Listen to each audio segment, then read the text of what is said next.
What's happening, guys and girls? Welcome back to the channel. Hope you're all really good. First of all, I want to start by saying thanks for the amazing response on the video with the Evo 6. Turns out you guys are as excited about the project as I am, which is brilliant because you know what? We're going on this journey together. Everything that you see is as I see it. So when we start modifying a car, it's happening in real time. I get so excited when you start modifying a car and you can sort of see your vision come to life. So I haven't decided what that vision is with the Evo 6 yet, but I'm sure very, very soon I will have some kind of concrete plan in place. Because as I said in the title of this video, I completely forgot that this car was here at my dad's house. I was just having a think about what projects I could do for YouTube and kind of having a look around because I've kind of spent my budget on an Evo recently. So I was looking for something that, you know, maybe we can do as a longer term project, and I thought, oh yeah, that is still hiding at my dad's house.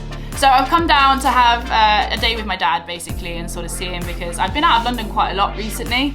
I've realised that actually it's kind of nice to see your parents and have a bit of space to drive your car around and not be cramped up in your flat because there's nothing you can really do with the whole coronavirus thing going on in London at the moment. So I've driven the Yellowbird up to see my dad, and I'm here today to have a look in the garage and see if what's in there is savable.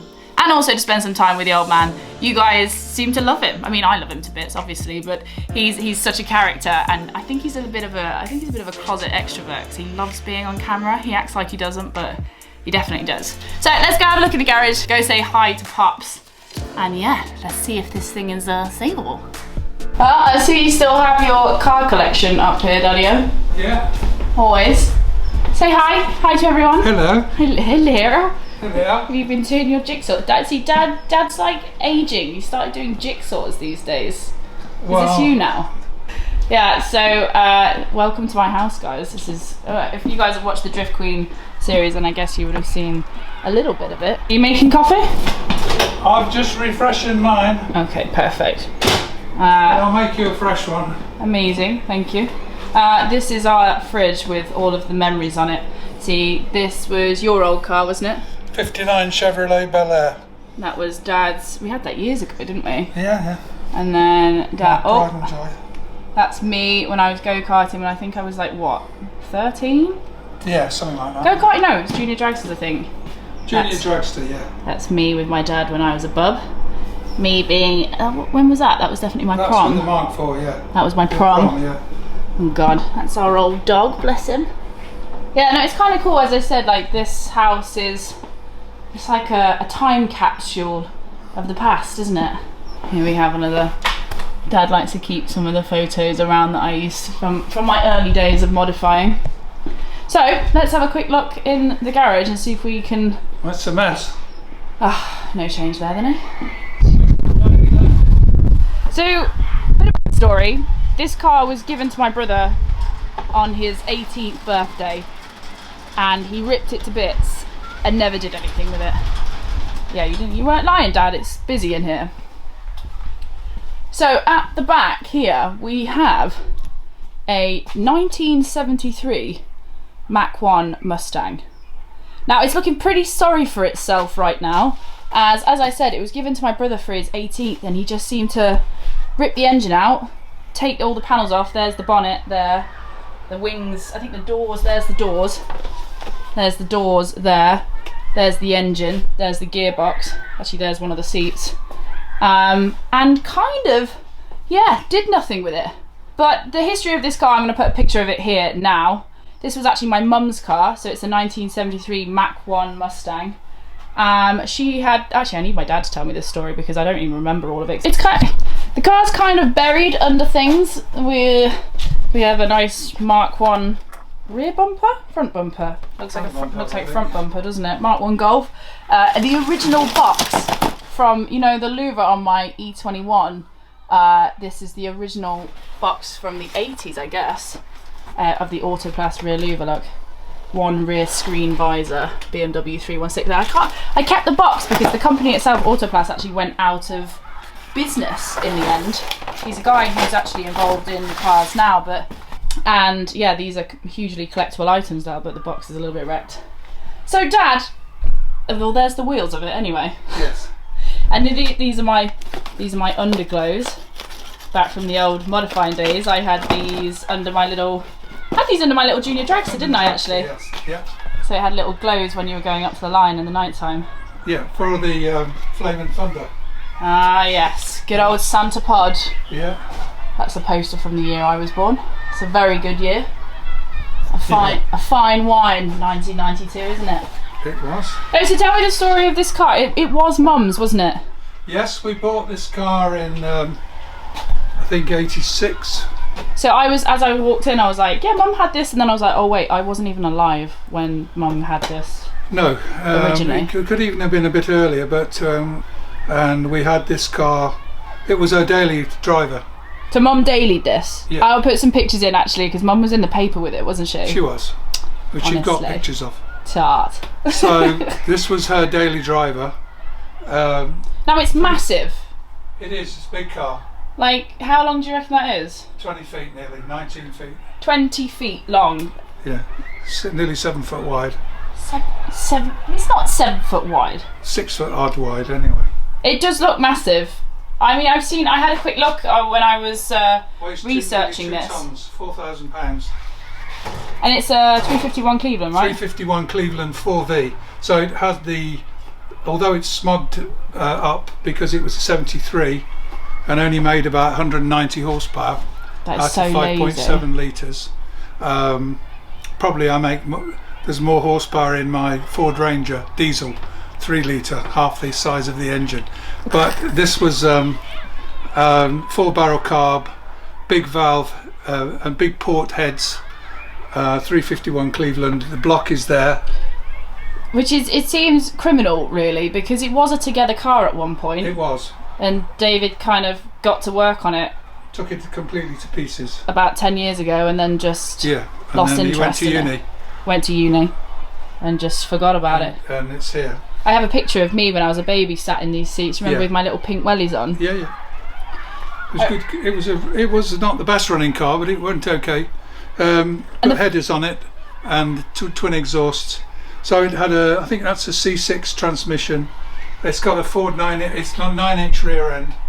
So it could, say if we were to try, because the thing is, it's like I'm looking at it now and there's a bit of rust on it. But I don't think this is too far gone. Not that expendable. It needs new wings. The reason we took the wings off was to expose what rust there is. But it's in good shape underneath. Can you see the hilarious it had a vinyl paint roof job? which we took off. Yeah, no, you just want to paint this, wouldn't you? Because the interior is nice. The paint work on it. Now, if you can't really see it, but there's the boot lid. Boot lid, yeah. Mach 1 6 litre. With an American Eagle on it. Is the American Eagle still there? It's on the lid, yeah. Oh my god, awful. Get through. It's about as American as it gets, isn't it?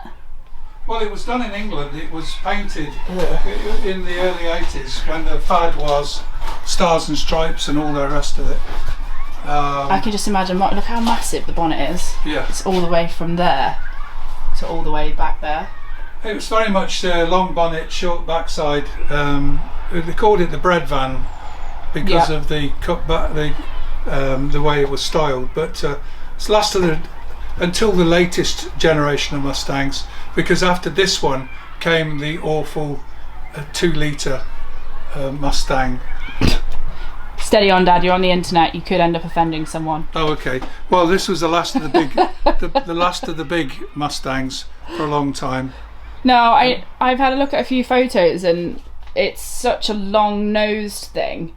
But to get it back, I mean, bless her. Do you reckon? Well, all the parts are here. What it needs is to be dragged out of here in a proper workshop space, and somebody with the time and a bit of money to put it back together. And it needs new wings, and it would need a nice straight paint job.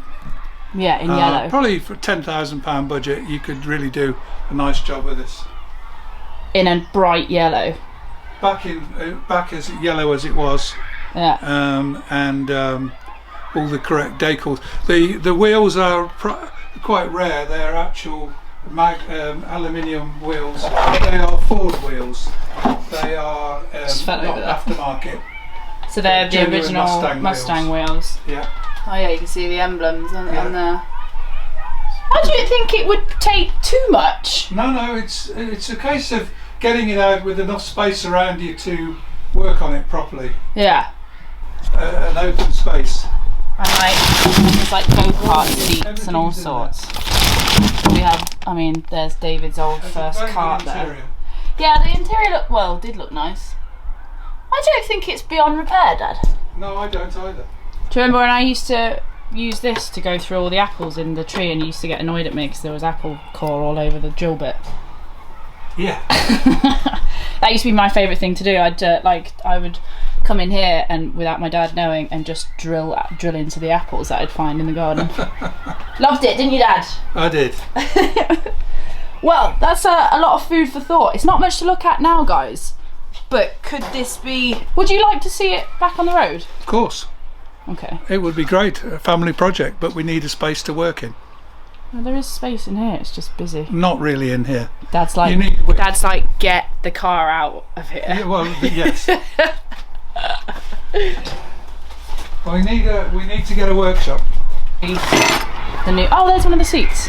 See, actually the seats, I don't know. I mean, they're comfortable. I remember sitting on these. But you could definitely do something cool, do you know? I don't know. We've got targets everywhere. That's from, that was in the bottom of the seat. YouTube target practice with the pellet gun. I always like coming in this room at home because there's so many memories on the wall here. You see, Dad saw this picture in a National Geographic when he was, I don't know, 20 something, and he saved the advert and then ended up with the same car on his drive many years later. That's him, bless him, doing his banger racing and out being a hooligan. And that's the car that you've seen in the videos at the workshop. Dad takes it to Dragstalgia and still does hooligan things, bless him. And then I think this is that's my brother when he was younger. That's where my number 34 comes from. It was our race number, like the family race number when we were younger. So David ran it, I ran it, and then that's me pushing my Abarth, the Mark IV, and then that was the little junior dragster.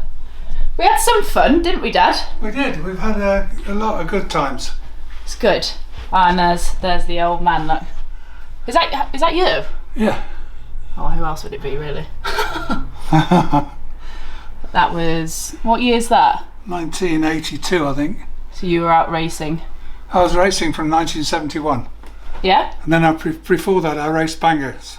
Yeah, I just showed the picture on the wall of you racing bangers in there. Because loads of people are really interested in your back history as to how you're in cars and how you got into drag racing and that sort of thing. Yeah, well, I was originally into bangers and stock cars, and then got a bit scolded. I used to run a 50-gallon drum in the back of the usually Morris Oxfords or Ford Consols and stuff. Instead of running a radiator, which tended to get damaged, I'd run a 50-gallon in the front, and then I'd run a 50-gallon drum in the back seat.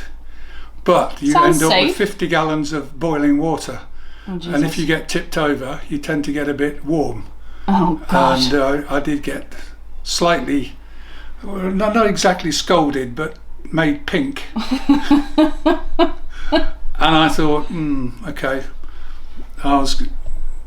So I thought drag racing, which I've always enjoyed and been going to Santapod since the 60s when it opened, I would do that. So I started racing in 71. You've been around the block, Dad? Yeah, and I'm stuck with it. Still going to Santapod. I was going to say, you're what? You're going to be 72 this year? Yes. And you're still going to be doing burnouts in your car when you take it to Dragstalgia, no? Yeah. Good lad. That's what. I've got good health and life in me, lads. If I'm still doing burnouts at 72. Yeah, never burn out. Exactly. Do your burnouts, but never burn out. Oh, I like that. Do a burnout, but never burn out. That's a good mantra for life, lads. Right, coffee. One more time. Only need to get the other. One more. Okay, anyway, that's pretty much it for this video today. Like, obviously we've had a look at the Mustang. I need to go away now and figure out how much it's going to take to potentially get it back out of the garage, and we need to have a chat because I don't know anything about 351 Clevelands and I know nothing about those engines in those cars? Well, it's a very straightforward engine. Yeah? We could get a set of bits to do it up. It's just having the budget and somewhere to do it. Do you want to build an engine? Well, I think I could That's get a no. somebody like Rob Loring or somebody like that to build. Well, we'll have a think. Guys, let me know what you think in the comments down below. Should we rebuild the Mustang, Sonic Flash, to drive around in again? Yeah, stars and stripes on it. Right, lads, I'll see you again same time next week, whatever time this video goes out. But other than that, wear your face mask, do your hand sanitizer, take care of yourself, say bye, Dad. Bye, Dad. See you later, bye.